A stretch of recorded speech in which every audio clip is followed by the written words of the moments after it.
Baik, Ibu Bapak Guru, para pendidik yang berbahagia di mana saja berada, kita lanjutkan obrolan kita pada episode berikut ini. Dari pembicaraan yang lalu, rupanya banyak sekali Pak Jul yang bertanya kepada saya itu. Ya. Ini kenapa sih pemerintah ngasih pilihan-pilihan gini? Ya. Ini bikin repot ini. Kami jadi pusing ini katanya. Ya. Mau memilih yang mana dan lain sebagainya. Kami tidak begitu Gimana nih Pak? Kenapa sebenarnya kebijakannya seperti itu? Pusing itu berkah sebetulnya, tanda kita sehat. Oh begitu. Bayangkan kalau kita nggak pernah pusing. Nggak pernah pusing ya? Itu harus hati-hati itu. Oh, gitu ya.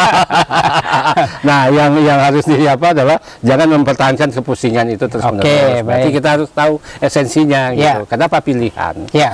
Yang namanya pilihan, kalau saya nanya nih Pak Haji nih, mau dijodohkan, dipilihkan oleh orang lain atau pilih sendiri? Pilih sendiri Pak. Nah, kenapa? Ya kan ada kepuasan batin, ya. ada keinginan yang terpenuhi dan lain sebagainya. Kan? Kalau dipilihkan oleh orang lain? Ya kalau cocok sih boleh-boleh saja gitu. Ya, tapi kalau tidak, cocok. kalau cocok, kalau tidak ya. Tapi pada umumnya kan kita merasakan tidak ada rasa memiliki. Ya, ya kan? Ketika menjalankan itu keputusan orang lain, gitu kan. Nah, ketika itu diwajibkan dan posisi sekolah ada memposisikan dirinya sebagai pelaksana. Guru memposisikan dirinya sebagai pelaksana. Ya, jadi pelaksana aturan yang dibuat oleh pemerintah. Sehingga dalam menjalankan tugasnya itu dilakukan atas dasar kewajiban dan menunaikan kewajiban. Yang penting menyelesaikan tugas. Menyelesaikan tugas. Soal hasil. Nah, soal hasil itu nanti. Nah, yang penting lagi satu lagi karena itu perintah dari pemerintah pusat, sehingga guru tidak berani berbeda. Baik. Nah, makanya dia akan lebih nyaman kalau formatnya sudah disediakan, panduan sudah disiapkan, petunjuk sudah disiapkan, sehingga dia tinggal menjalankan. Nah, ingat kalau bekerja berdasarkan panduan petunjuk yang seperti itu pasti tidak akan berani berbeda merancang sesuatu yang sesuai dengan kebutuhan. Betul. Dan kadang-kadang kita kalau berbeda dianggap keliru. Dianggap keliru kan? Ya, itu yang terjadi. Nah, bayangkan seandainya petunjuk yang satu itu menyeragamkan cara dari Sabang sampai Merauke, sampai materinya juga, dan kemudian kalau terjadi apa-apa, nanti kita tanya kenapa nih hasil anak begini? Kan kami sudah menjalankan kurikulum. Itu sudah menjalankan apa yang diinginkan pemerintah, gitu kan? Sehingga rasa memiliki itu tidak ada, gitu kan?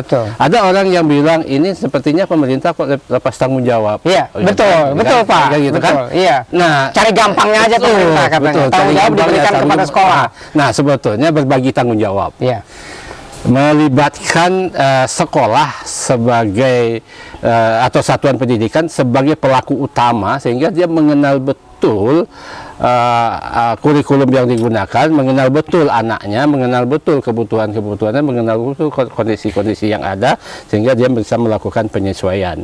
Nah, pemerintah bertanggung jawab dalam hal menjamin semua semua kebijakan itu mengamankan semua. Itu tanggung jawab pemerintah. Kemudian tanggung jawab sekolah adalah bagaimana dia bisa memberikan layanan kepada setiap peserta didik sehingga peserta didik itu tumbuh dan berkembang sesuai dengan cara belajarnya yang berbeda, kemudian potensi yang berbeda-beda seperti bibit-bibit tanaman yang berbeda-beda, kemudian dia tumbuh menjadi jenis masing-masing, keunggulan masing-masing, jati diri yang kuat gitu. Yang banyak juga yang mengatakan katanya ini kalau gitu hasilnya nanti akan beda Pak.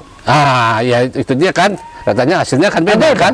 Nah, kita kan dalam obrolan ini sebetulnya kita tidak ingin menyinggung siapa-siapa. Gitu. Kita ingin mengajak kita untuk menyadari bersama bahwa kita berada dalam satu persoalan yang sama. Tujuan yang sama.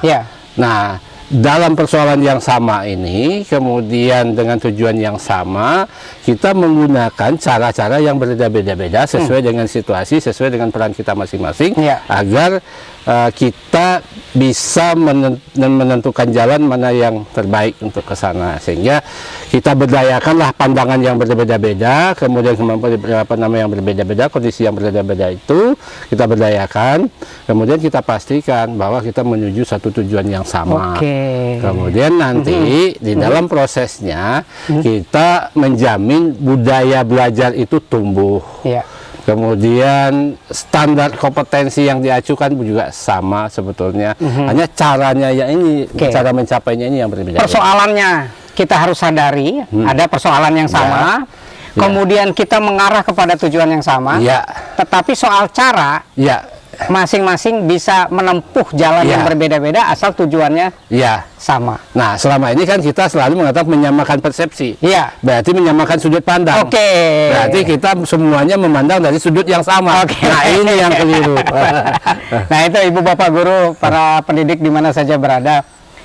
Perbedaan ini mungkin harus kita sadari bersama. Kita punya masalah besar. Dan sekarang kita diberi kepercayaan untuk mencari cara yang sesuai dengan kondisi dan konteks kita. Nah, bagaimana coba nanti teknisnya, bagaimana memilihnya dan lain sebagainya. Kita akan bahas dalam episode berikutnya. Gitu ya Pak. Jadi kita sedikit-sedikit. Terima kasih.